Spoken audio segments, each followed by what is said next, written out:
NEPM's podcasts are funded by Armbrook Village Senior Living in Westfield, offering assisted living and compass memory support with evidence-based treatment for those with memory loss. More at armbrookvillage.com. Welcome to the Fabulous 413. I'm Jenell Smith. And I'm Monty Belmonte. Later in the show, tasty treats from the newly opened and already super tasty Jen's Organics. We'll hear how Jenell Smith has been cooking delicious vegan food for Mason Square and more. But first, we promised hard truths, and hard truths we shall have. And there's no more alarming story than in that vein than the one that the soil is telling. So I asked my aunt, because my father had passed away, I said, why do we say Gentile instead of Gentile? And she said, well, this is how the nuns taught us. Evidently, they were not Italian nuns. Ah, yes. Sounds like a familiar family story. My family's from Italy, too, so. Belmonte. When I go to Italy, I can't say Gentile in Italy. In Italy, I say Gentile. At the end of the second spraying season, Mr. Johnson discovered a lesion on his knee. It starts spreading and spreading, and you can see by October 2014, it was covering his whole body. He calls Monsanto. He's just looking for answers. No one called him back. The Triplex Cinema in Great Barrington and the Dr. Robert C. and Tina Son Foundation will screen Into the Weeds, the second film in an environmental documentary series, this evening, Tuesday, August 20th at 7:15 p.m. Into the Weeds is a critically acclaimed film about the RoundUp herbicide and its effects on the environment. Free tickets are available through the Triplex website. Into the Woods, Dwayne Lee Johnson versus... Into the Woods is one of my favorite musicals, but not what we're talking about today. We've been off for a week. Into the Weeds, Dwayne Lee Johnson versus Monsanto Company. Director Jennifer Basewell's 10th feature features the story of Dwayne Lee Johnson, a former Bay Area groundskeeper who takes on the agrochemical corporation Monsanto after a terminal cancer diagnosis. Lee's story, his trial, and other plaintiffs' observations telescope out to the bigger picture of global pesticide use and its systemic repercussions. It was released in festivals around the world and won awards at several film festivals. The film led to a year-long global impact campaign. And we are joined by the film's director, Jennifer Basewell, who was born in Montreal and grew up in British Columbia. Basewell's been directing and producing documentaries for 25 years. We're also joined by author Carrie Gillam, who wrote the book The Monsanto Papers that the documentary is based on. Carrie Gillam is from Kansas, but her research has taken her throughout rural America. She has spent time with row crop farmers, ranchers, vegetable growers, and orchard operators. She has been welcomed inside the high-tech laboratories, greenhouses, and corporate offices of some of the largest U.S. agribusinesses.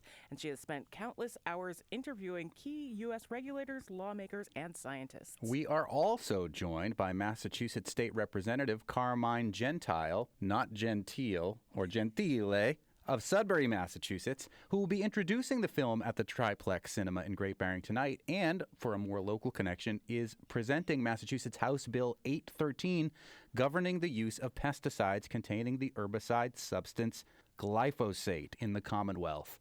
I think thanks to many of the people who are a part of this conversation, glyphosate might now be something that people have actually heard of in its chemical name, as opposed to just the brand name Roundup that you maybe are still using at your home, but maybe want to seriously reconsider after you watch this documentary or read the book. Thank you all for joining us. Thank you for having us. Thank you. Maybe we should start with Carrie, since it was Carrie's book that led to the documentary. Yes. Carrie Gillam, the Monsanto Papers, and following the story of our main character, who is Dwayne Lee Johnson, tell us about how the story of the effects of glyphosate, this chemical in the brand name Roundup, came to your attention as something you wanted to follow and write about. Sure. No, thanks for asking. It's a pretty nerdy answer, actually. I mean, I started covering Monsanto as a reporter for Reuters, international news agency, in 1998. I was assigned to cover this giant company that was rolling out genetically engineered crops and was selling Roundup herbicide to be used with the crops, and was revolutionizing agriculture. And as I learned and covered the company and spent a lot of time with company executives, I learned a lot more about the chemical, and I watched the explosion of use of this chemical around the world. It became and is, glyphosate is the most widely used herbicide in the world. It's very pervasive in the environment. And I started following the science. And over the years, as its use increased, you could see through the research, if you followed it, as I did, that a host of environmental and human health problems were becoming associated through scientific research with the use of this chemical. And I was writing about it and learning more, and eventually wrote my first book, Whitewash, about it, and then started covering the litigation and came to know Lee Johnson and sat through his trial and all that led up to it. And I knew that everything as it was coming together was so powerful and so dramatic, and such an important reflection on really some very troubling truths in the world. And I knew it should be a movie. I didn't know how to make a movie. So I wrote my second book, The Monsanto Papers, and thank God Jennifer knew it should be a movie. Well, that's a perfect segue, Jennifer. How did you know it should be a movie, and why was this something that inspired you to turn it into a movie? And it's like a courtroom drama in many ways, this movie, following Lee Johnson's trial against the Monsanto company. Well, I mean, first of all, I've been tracking Monsanto for years. We've done a number of environmentally themed documentaries, and I've watched the stories about GMO, the effects on farmers globally, and also just the history of that company is one that is, I don't think anybody would try to defend in terms of some of the things that they have brought into the world. And I felt like there had to be a kind of an historical record of the extent of corporate malfeasance that was revealed during the trial and the subsequent trials.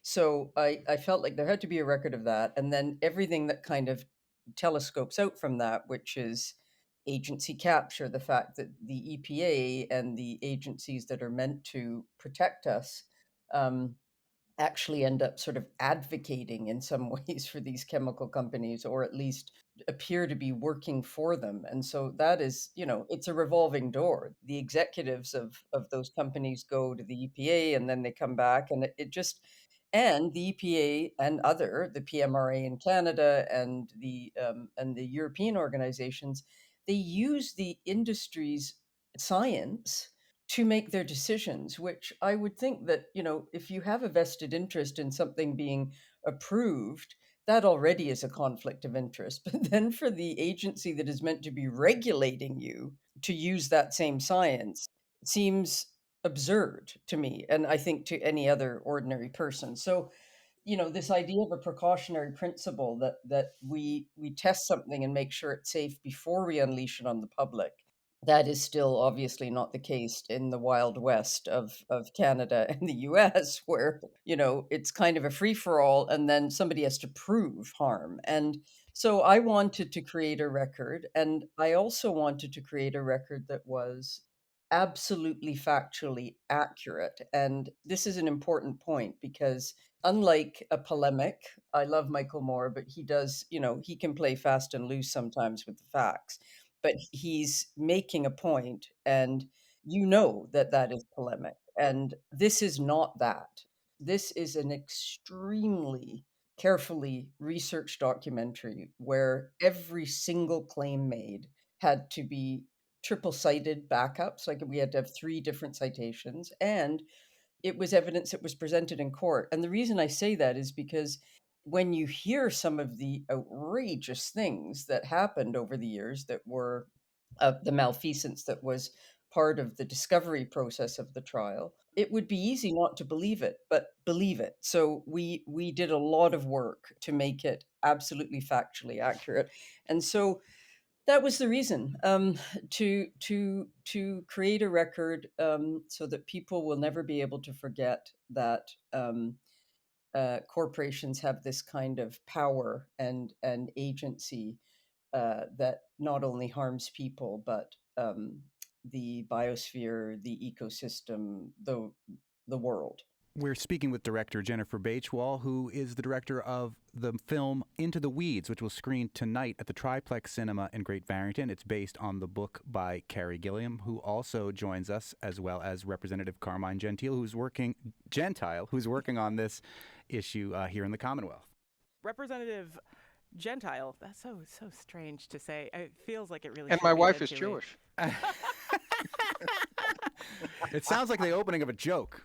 in tandem and making this global issue very local, you've signed on to Mass House Bill 813 that looks to regulate some of the use of Roundup in the Bay State. Why bring this to the floor on Beacon Hill? So it was probably 8 or 10 years ago that I was reading about glyphosate and realized this is terrible. I mean, we really shouldn't be using this. So I sought to lessen its use in the Commonwealth. And I went about that in a couple of different ways. One way was to pass legislation to create a commission, a glyphosate commission, to look at the literature and put together a report on it, and then hand that report to the people that make the pesticide decisions in the Commonwealth. And that took about 4 or 6 years to do. And finally, the report came out just last month in July. However, we talk about agency capture, and a lot of the Environmental Protection Agency, the federal EPA has said, oh, glyphosate doesn't cause cancer. Because Monsanto did spend millions of dollars to discredit journalists and researchers who had anything negative to say about it. So I've been working on this for quite a while. Another bill that I have, I filed House 813, an act governing the use of pesticides containing the herbicide substance glyphosate in the Commonwealth. And what that would do, and right now that's before the House Committee on Ways and Means, what that would do is prevent anyone other than a licensed pesticide applicator from using glyphosate in the Commonwealth. I'd like to reach the day where there's no glyphosate used in the Commonwealth, but as we know, farmers are using it extensively. Monsanto voluntarily removed Roundup from the market in Massachusetts, perhaps because of it was probably a very financial decision. When I started working on this, there were $4 billion in judgments against them, and then Bayer purchased them and put aside $10 billion.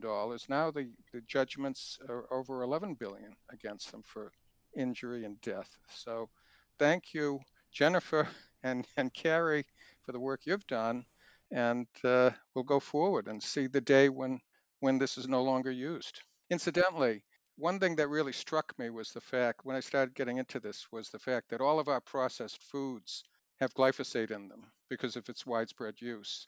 And I had my blood tested, and then the amount of glyphosate in my blood is 300%. It's 3 times the amount that's allowed in drinking water in Europe. Wow. And I expect that's the case for most of us. So unless you eat purely organic foods that don't have glyphosate used on them, then this is the case. That is a chilling number given to us by Representative Carmine Gentile, who's from the 13th Middlesex District, who's introduced this House bill to regulate the use of that chemical that is 300% the amount that is legally allowed in Europe in his own blood. And yet is probably like the average amount of folks here in America, just because of the nature of how widespread this is. But I wanted to ask, Jennifer, how does this film dovetail with your film Watermark? Because it seems like they fit really well together, even though this is a presentation of strictly factual, this happened,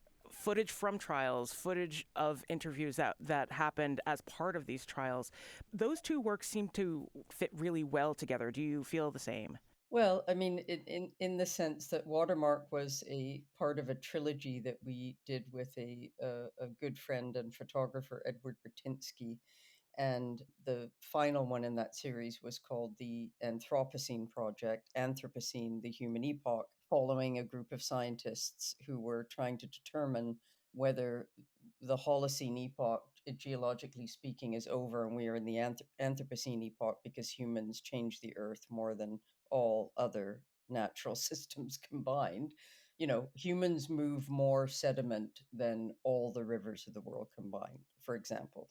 So Watermark was on the way to that project, and it was very much about use of, cultural use, industrial use, agricultural use of water all over the world. And of course, one of the biggest, perhaps the biggest use of water is in agriculture. And so we were in the Imperial Valley in California, one of the largest agricultural areas in the world. And the irony of that is that it's essentially a desert. So the only water that irrigates the Imperial Valley comes from the Colorado River, from all of these dams. And then the Colorado River limps across the border into Mexico, dies. And the whole Colorado River Delta, which is an extremely important ecosystem, it's like the nursery of the ocean. That's where the shrimp have their babies and the birds go in the grasses to have their nests and stuff. It's dry. It's like it's sand, because the Colorado River is so dammed for our water use. But in terms of the parallels here, of course, it's not only irrigation that happens in these agricultural areas, it's spraying. And the reason that GM and glyphosate they're symbiotic, because you can plant a genetically modified crop, soy, cotton, corn, and then you can spray that crop aerially. So you don't have to do the arduous, like, spraying every single weed or hand picking weeds, which is how it used to be. You just blitz it, and the only thing that stays alive is the GMO crop, because it is bred to be resistant to this chemical, to glyphosate. So when you think about the systemic effects of that, and this is how it is connected to watermark, our huge problem with the industrial agriculture model, the subsidies that farmers get, the encouragement to grow a very limited number of crops, the absence of regenerative and organic farming, where you can put crops together that sort of protect each other. All of these things are lost in this model. And we have to remember that glyphosate is not just used in farming. Hence as Carmine said, should it be banned for commercial use? Well, I think that the desire to take it off the market commercially is purely to stop all of these lawsuits in terms of, from Bayer's perspective. But it's used everywhere. Like, I don't know, if you play golf, He's a politician, so I think he's required by law okay, so to play golf golf. courses, playgrounds, utility lines, hydro lines, railways, the sides of highways, beaches. I mean, you name it, it's everywhere. It's used everywhere. And so when you think about it's sprayed aerially on forest plantations, think about the effect on the entire ecosystem of that chemical seeping into the ground, destroying the microbiota in the soil, destroying the microbiota in insects, birds, animals, humans, and plants. It really is a massive problem, for health and biodiversity. And what's interesting is that the global glyphosate study, which I've been following, it's a 2-year study. It's the longest study ever done on glyphosate, the most comprehensive study out of Italy, but it's a consortium of, very importantly, independent groups that have no skin in the game. They are not connected to industry. And the tests that they are doing are at either acceptable levels, the levels that people are meant to be exposed to, or levels that have no adverse effects. So even if they're a bit higher, they're meant to have no adverse effects. And they are seeing all kinds of health problems that come from those acceptable levels, which is really scary. Should we give a spoiler alert about what happens to Dwayne Johnson in his David and Goliath legal battle against Monsanto? Or perhaps a content warning about how, even if you don't use Roundup as a weed killer, it's probably in your food and in your blood. Coming up, more with director Jennifer Beischwal, author Carrie Gillum, and State Representative Carmine Gentile before the screening of the film Into the Weeds at the Triplex in Great Barrington tonight. And to help mitigate the Monsanto malaise, we're bringing to you a hopeful and healthy food story later in the show. We'll meet Jen Smith from the new restaurant Jen's Organics on State Street in Springfield. You're listening to the Fabulous 413 on 88.5 NEPM. The Fabulous 413 podcast is funded by the UMass 5 College Credit Union, offering co-op advantage checking with cash back on all purchases, plus secure debit card controls, all from the UMass 5 mobile banking app. Insured by NCUA, umass5.coop. NEPM's podcasts are funded by Armbrook Village Senior Living in Westfield, with support services designed to help seniors age in place, including a Compass Memory Support Neighborhood. More at armbrookvillage.com. We're using this stuff to maintain profitability. To maximize your yield, you got to minimize your infestation of weeds. The residue is in the seed, and if we use that seed for food production, then it's in the food. It go around spraying the whole forest. You change the whole environment. You don't hear no birds singing, any insect, nothing. We're speaking with director Jennifer Bagewell, whose film Into the Weeds, Dwayne Lee Johnson versus Monsanto Company will screen tonight, Tuesday, August 20th, 7:15 p.m. at the Triplex Cinema in Great Barrington. There are some free tickets available. It will be introduced by Representative Carmine Gentile of Sudbury, who's introduced a bill in Massachusetts to regulate glyphosate, which is the chemical found in RoundUp. It's based on the book by Carrie Gillum, who also joins us. Carrie, the subtitle of the book talks about Dwayne Lee Johnson. You mentioned how you got interested in his case by watching the court trial play out, which is part of this documentary. Introduce us to Dwayne Lee Johnson and his story and how his contact with RoundUp, which had another name actually, or glyphosate, affected his life. Sure. Yeah, I got to know Lee quite well and his family, and he was kind enough to bring me into his circle for a long time as I put the book together. And he was a groundskeeper. He was kind of a pull yourself up by the bootstraps guy, African American, had a really rough childhood, didn't really have a father figure in his life, mother in and out of his life, living with his grandma, struggled quite a bit with school and getting into trouble.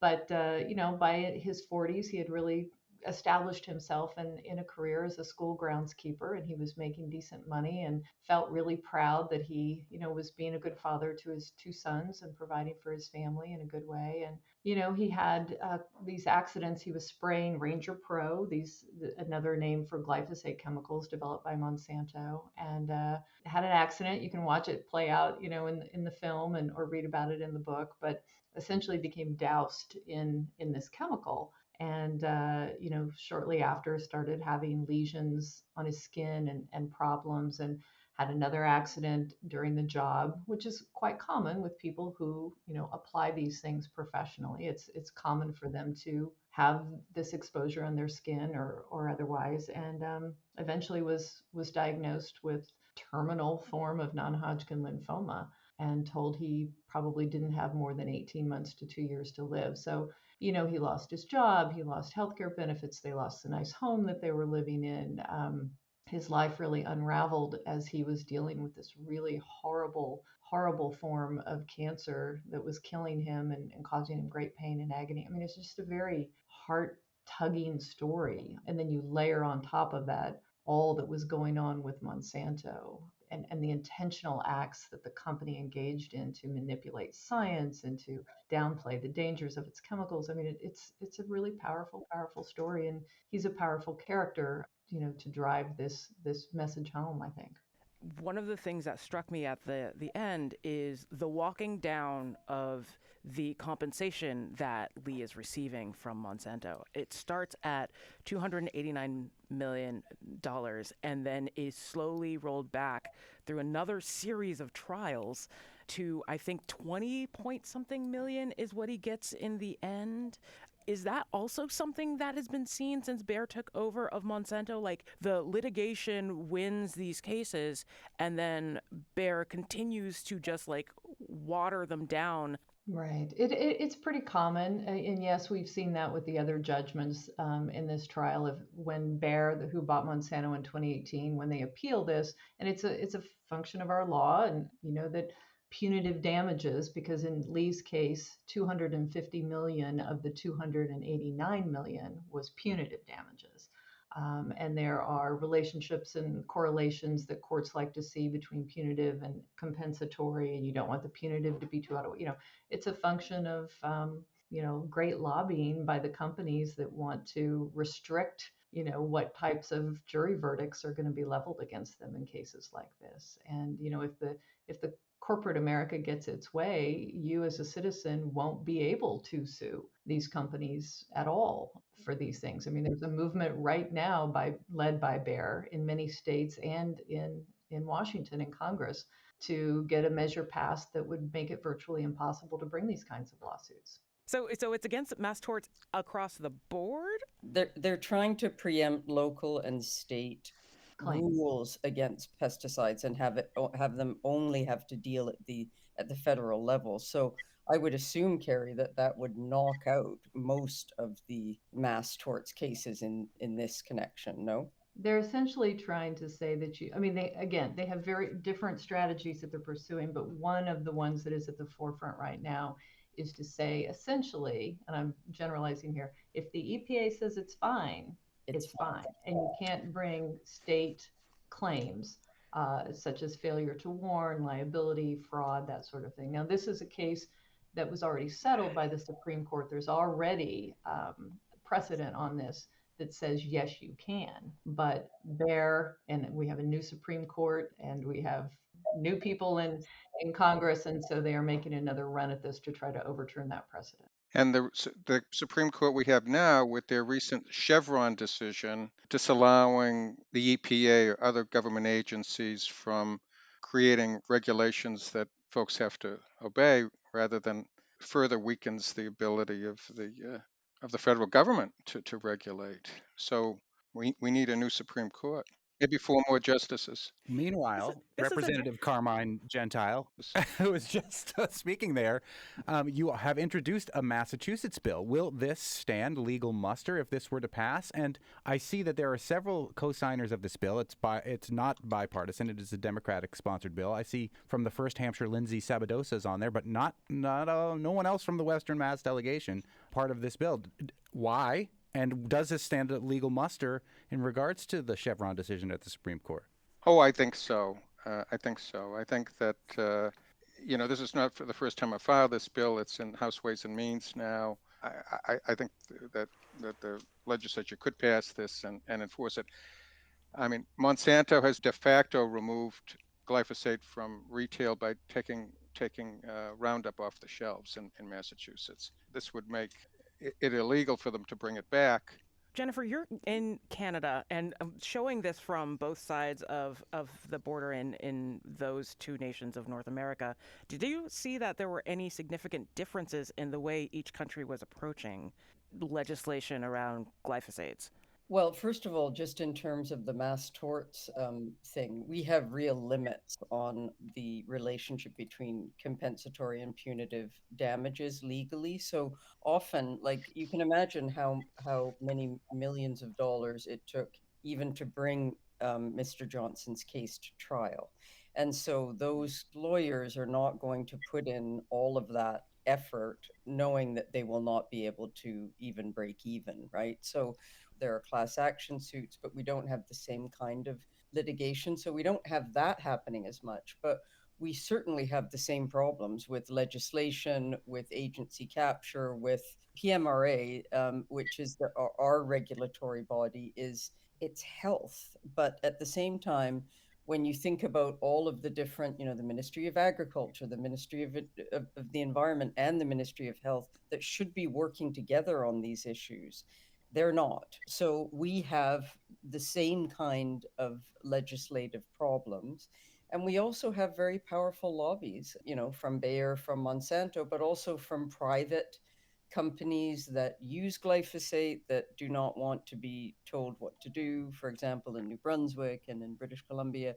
And so it's a similar fight. And in this impact campaign that you mentioned, and thanks for mentioning that, like, we didn't expect that we would be on the road for a year with the film, but we were. We screened for the European Union, we screened for Canadian Parliament, we had a Canadian petition that actually got endorsed by all our political parties in Canada, which is quite a feat. And we're still pushing for those changes. The biggest problem right now is in the EU. It's not the biggest problem. Let's say another problem is in the EU. They have just renewed glyphosate for 10 years. And when you do that in the EU, you as a country don't have the the legal capacity to be able to ban it yourself. If the EU says it's okay, it's okay. And despite the fact that some of the early results of the global glyphosate study were published right before the renewal, showing leukemia in adolescent animals that were exposed to doses that are considered to be safe. And that was such an outrageous, rare finding that they reported that finding in the hopes that it would influence the conversation around renewal. And then glyphosate was renewed for 10 years. So there are some ENGOs that are suing the EU for renewing the chemical, and we'll see what happens there. The only good thing about what happened in the EU is that it was banned as a desiccant. And I don't know if your listeners understand the difference between, because I didn't until I started working on this. There's a lot of farmers that spray the field before they even plant in order to get rid of weeds that are going to grow. And then they do it 2 or 3 times during the cycle of growing. And as a desiccant, it's sprayed on crops right before harvest to evenly dry them out because, you can't control the weather. And that was the sort of the first time, which was the early 2000s, when it started to be sprayed directly on food. And that, interestingly, and this was one of those things that did not get admitted into court because it didn't have enough scientific backup, but the spike in Crohn's, irritable bowel, celiac disease, etc., like all of these gut problems that plague so many of us, there was a correlation between when glyphosate started to be used as a desiccant and those health problems. So in Europe, you can't do that anymore, but you can still do it here in Canada, and you can still do it in the US. Harry, am I right with those facts? Yeah, to add on to that just slightly, because people understand, I think, or we've talked about genetically engineered crops and how you can spray directly over the top, is what they say, directly onto these crops. But you can also, those are things like soy and cotton and canola and corn and things that crops that are used for livestock feed or, for textiles, things like that. But Monsanto came up with a great idea to market glyphosate as a desiccant, as Jennifer said, for wheat and oats and lentils and things like that. And so those, the oatmeal that you're feeding your kids in the morning, the baby oatmeal foods, have all been found to have glyphosate in them. It's scary when you think about it that way. Well, if this conversation hasn't been chilling enough, and you need more, you have an opportunity tonight to watch this film. The film is Into the Weeds. It will screen tonight, Tuesday, August 20th, 7:15 at the Triplex Cinema in Great Barrington. We have been joined by the author who wrote the book, The Monsanto Papers, which inspired the film, Carrie Gillam. We're also joined by the film's director, Jennifer Bachwal, and the person who we know has 300% more than they should of glyphosate in their blood because they had it tested themselves. And would like to change that for other Bay State residents at least. Right. Representative Carmine Gentile of Sudbury, Massachusetts, who will be introducing the film and has introduced a bill to govern the use of this pesticide, glyphosate, in the Commonwealth of Massachusetts. Thank you so much. Thanks for having us. Thank you. I am in a fight with the monster, but I did not die. That is actually our main protagonist's rap song that is featured at the end of the documentary. There's another way besides suing a major corporation to attempt to eat food that is going to be chemical-free. Eat organic and local. And coming up, we'll meet a Springfield entrepreneur who has literally changed the direction of her life by becoming vegan and opening her new restaurant, Jen's Organics in Mason Square, right behind my house. You're listening to the Fabulous 413 on 88.5 NEPM. NEPM's podcasts are funded by Armbrook Village Senior Living in Westfield, with support services designed to help seniors age in place, including a Compass Memory Support Neighborhood. More at armbrookvillage.com. The Fabulous 413 podcast is funded by Northeast Solar, offering solar options, energy security, and solutions for the local community. Learn more at northeast-solar.com. Jen is about to play Phil Corman in chess. The kids are the chess players, not me. Like my son holds everyone hostage, right? So like the senator came in and he's like, no, sit down. He's like, well, I have something to do. He's like, nope. So he's been back a couple times to play chess with one of the kids. I love that. That's so great. It's time for a local hero spotlight with Phil Corman from CISA, the local hero folks. And what's your name? Everyone calls me Jen, but Jenell Smith. That's my government. More Smiths. Another Smith Yes. in Springfield. Yes, we're cousins. Probably, honestly. And we are at Jen's Organics, which is on State Street in Mason Square in Springfield, and it is a vegan restaurant. How long have you been here, Jen? We've been open since November. The paint on the wall is so green. You're wearing green glasses. You got a green hat, green pants on. It's like all it feels very soothing and calm and organic-y. It's definitely a vibe in here. That's the first thing people say when they come in. It's like it's comforting, it's soothing. It's like Love Jones, like a little vibe. Yeah. And you can play chess while you're getting ready to eat. Correct. We have quite a few chess boards, so for people to come in, young men in the community to play chess and learn how to play. I find the chess relaxing because I find chess stressful, which is why I play other board games. I think people who play chess love chess. I don't know, it's strategy, it's good for the mind, young minds to learn how to play. I don't know, it's a good thing. Oh yeah, no, I'm not knocking it. So tell us what inspired you to open this vegan restaurant in the heart of Mason Square. This started out as a journey. It didn't even start out as a restaurant. Right when we went into quarantine, we came back from Vegas, me and my girlfriends, and we overindulged. We said we weren't gonna eat meat, right? So I must have been like 324, somewhere around there, in my weight, and I said, it's time to make a change. And we came back. I'm probably the most extreme out of everyone. So when I came back, I meal prepped, and I was doing it, on my social media, and people are like, do it for me, I'll pay you, right? So it started out as Jen Meal Preps. I went to a restaurant because now I needed to eat. So I went to Garden of Eden, which is on White Street, and a gentleman named Zeph owned that restaurant. Heal you, detox you, feed you, herbs, all the good stuff, right? So I started there, he detoxed me, and then I went vegan. And then I started cooking there when he was closed. And after that, we're doing like community events, we're meal prepping, we're catering, we're online. And then when I left that space, it just evolved into this. So here we are, like over 100 pounds lost later, and here we are. Do you feel like it's easier to be vegan in the Black community now than it was like 20 years ago? Oh, absolutely. Because that's when I was vegan. No, so first of all, the food is different, right? And then I say in a Black community, but I feel like any community, Latino, Italian, food is our love language, right? And we eat all the bad stuff. Eat it till you're done, eat it all, right? Grease, oil, fat, all that. So when I tell like my family, I don't eat meat, they're like, don't eat meat? That's weird, but it's not. My mom passed away at 46 years old, right? Bad diet, smoked cigarettes. 46 is a very young age to pass away. Yeah. That's how old I am. Yep. No, I just turned 46 in July. So here we are, right? Nowadays, especially after COVID, I think people are more body conscious, health conscious.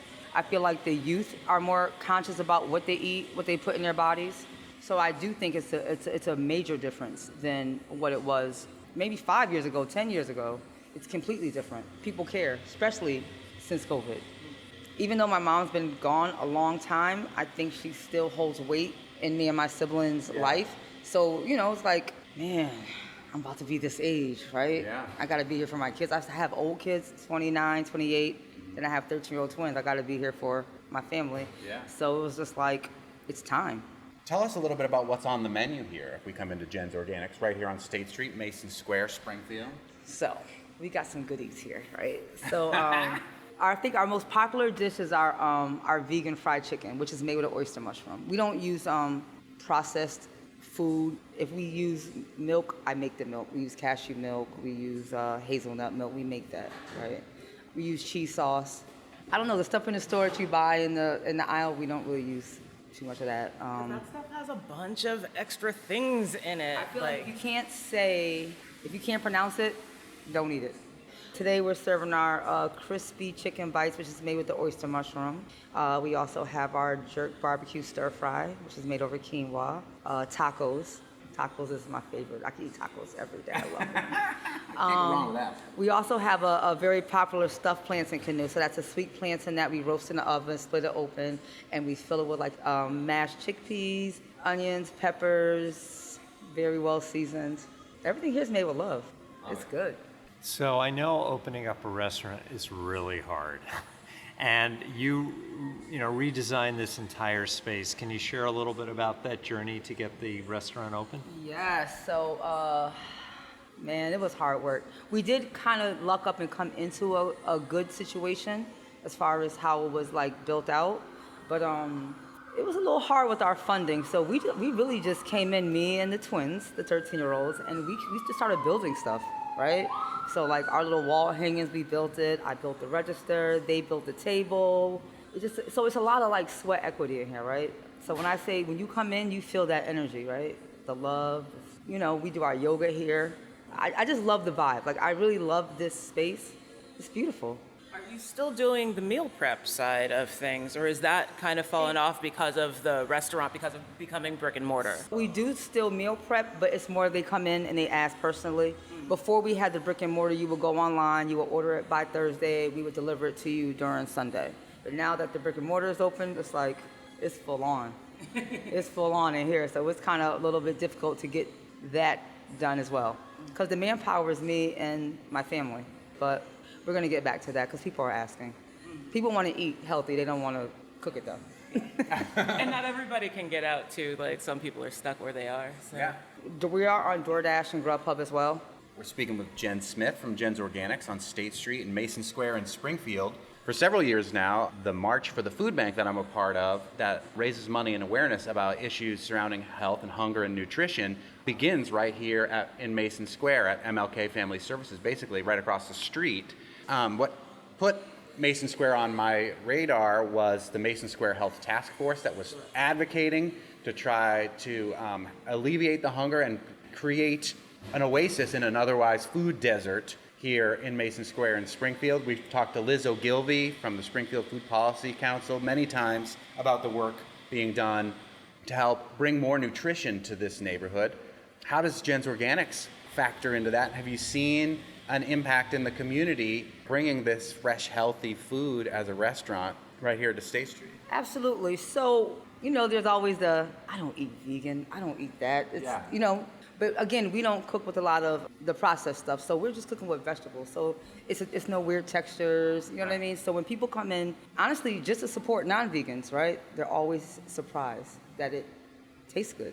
So now we have repeat customers, and now they're at home cooking things that are more plant-based or without the meat, without the dairy, without the cheese. So people want to be healthy. They want to be healthy. Again, since COVID, people are looking to adapt a more healthier lifestyle. And I'm like a walking advertisement because, again, I started at 324 pounds before at my journey. And now here I am today, over 100 pounds down. They see it. Now I want to do it too. And now you have access to it as well because we're right here. You could call yourself a lean sandwich board. I don't like, no.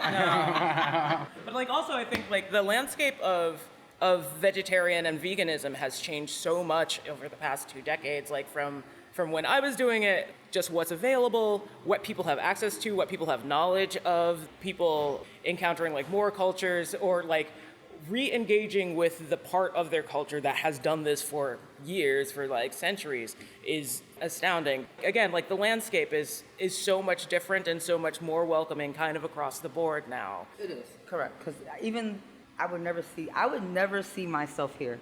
Probably 5 years ago, I would never think I would.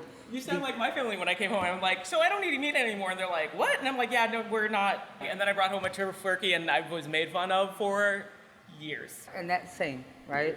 So my kids are like, so who's vegan? All of us or just you? And I'm like, it's my journey, so it's for me. But they eat the food. Mm-hmm. They like the food, yep. Right? Some of the menu items my kid made up, right? And he's 13. Right? He cooks the food. He eats the food. You know what I mean? They're not completely transitioned, but it's acceptable.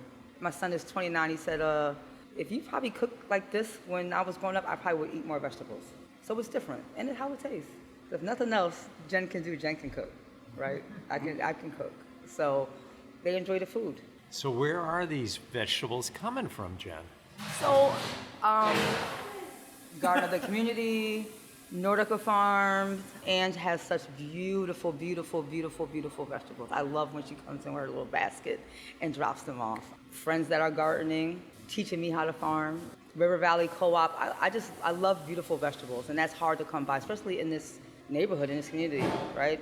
We don't have like a real grocery store, so it's hard to get those kind of things. So you're limited. But we do have the GCC right over here, maybe a few blocks away. And that's a great symbiosis and something that's relatively recent, gardening the community popping up here probably a decade ago now. I'm getting old. But that it can now be supplying a restaurant right around the corner that is, again, trying to provide fresh, healthy vegetables in this neighborhood that has been viewed as a food desert for a long time. Correct. Yeah. It's hard. It's hard to get what you need around here, especially, you say a lot of people don't drive. They're older, they can't get to it. I'm not even sure if people know that Garden of the Community is right there. Yeah. You know what I mean? I didn't even know at first. So we've been utilizing their fruit and vegetables, but I actually just met the woman literally the other day. Such a great resource for the community, very knowledgeable. Someone who cares about the community, right? So not only do I own my business here, but I live here. I've been here my whole life. I worked in a hair salon for 10 years. Literally across the street. I worked in the bar at the corner. My mom had a drop-in center for men right here. Before the bar was the bar, it was a community store. I worked there as well. I own my home, maybe 4 blocks up. So I've been in this neighborhood. So I definitely care what goes on. You know what I mean? So I'm happy to be here. You know what I mean? And I think that's what all of us have been hoping for, that we get a restaurant, we get a farm and Richmond's Farm, we get gardening in the community, and we start being able to succeed together. Correct. And the more seeds we plant like this, the higher success for everybody. Yeah. Is that a vegetable pun again, seeds? Always. Why do you hate me, Phil? Apart from the mushroom-based fried chicken kind of option, is there one menu item here that a non-vegan would come in and it blows their mind and makes them reconsider their menu plan maybe? I think the plant canoe is probably their favorite, and then you said non-mushroom, but our steak and cheese egg rolls, they're mushroom, but that's probably everybody's initial start, and they start there. Yeah, I love mushrooms. If you don't eat meat, mushrooms. Because they have a very meaty texture. Yeah. So it's gonna give you. Yeah. And there's so many varieties too, not beyond your, I'm only saying this because this past week while we were off, I got to introduce my partner to lobster mushrooms. I got a pound of them for $15, and I was like, yes, take my money. The texture's amazing. They do taste like seafood when you cook them properly, and it's just his mind was blown. They do what you need them to do. Yeah, and they're easy to hide. They're great for texture, they're great for other things, and when people tell you they don't like mushrooms, usually it's a texture thing, and there's so many easy ways to get around that. It's funny, a woman came in and she ate the fried chicken platter, and she goes, yeah, so you do a lot of different things here, just organic, right? Yeah, so the chicken, I'm like, nope, that's a mushroom. She's like, no, I just ate chicken. I was like, no, it's a mushroom, I promise. There's no meat here. And she was surprised. So you ate the whole platter and didn't even know that you ate a mushroom. So I think it's a lot in people's head. You know what I mean? Then you tell them it's hen of the woods, and then they get all confused. I thought it wasn't chicken. I think it's a mind thing for a lot of people, but once you eat it and you try it, they usually like it. What's the thing you'd like to do in here that you aren't quite doing yet because you've only really been open for 9 months? I would love a fruit and vegetable stand. You ever go to New York and they have the bodegas and they got all the fresh fruit, and I just love that. Every time I go to New York, it's I love that. Yeah. And that would be my next project. I would love to do that. So Jen, if I want to come by and eat here, what days are you open? What are your hours? We are open Monday through Friday, 11 to 7 p.m., and then Saturday, 10 to 3. And then we have little events, yogas every Thursday. Where do people go to keep track of the things that you're doing? We do have a website, eatjensorganics.com. We are on Facebook, Jen's Organics. We are on Instagram, Eat Jen's Organics. You can find us. We out there, baby. Up next, the 250 words we were required to write about our summer vacations double-spaced. You're listening to the Fabulous 413 on 88.5 NEPM.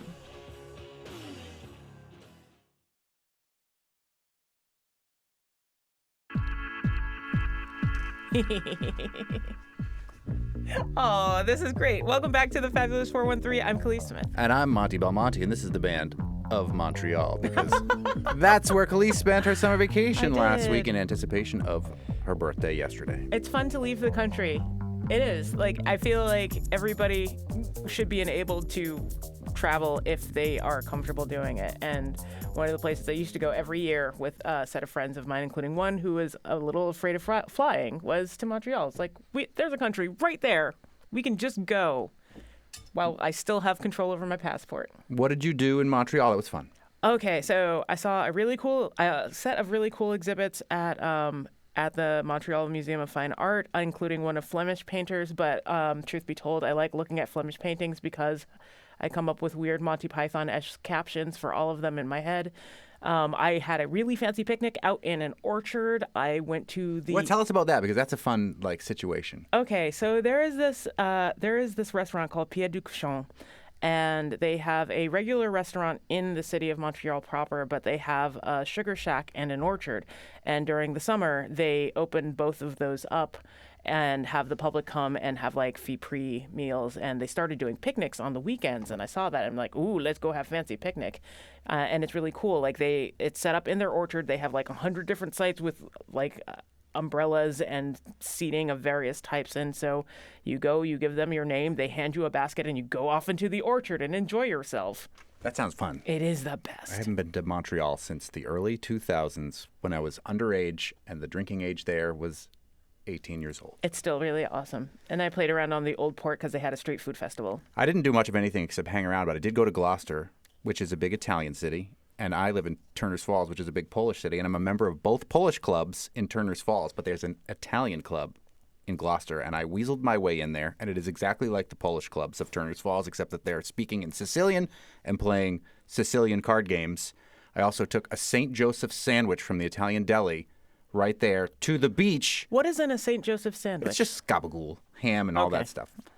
And I was attacked from behind by a seagull. I mean, and then a flock of seagulls, not the 80s band, took that sandwich away from me and ate it in record time. I couldn't believe how quickly. I felt like I was assaulted, and it was terrible. You were assaulted. Yes.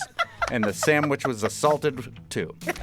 Tomorrow on the Fabulous 413, we're headed to one of the Commonwealth's many tiny villages. One started by a religious group as a summer revival spot, and it's celebrating its 150th birthday this weekend. We head to Lake Pleasant to find out how this area has persisted for over a century and what's become of the beliefs that started it. We'll also feed the people while we're there. Kirsten Levitt and Whitney Robbins of Stone Soup Cafe host the Harvest Supper this weekend. We'll talk about that then, and see you at Performance this evening. Are you going to do this song? Yeah.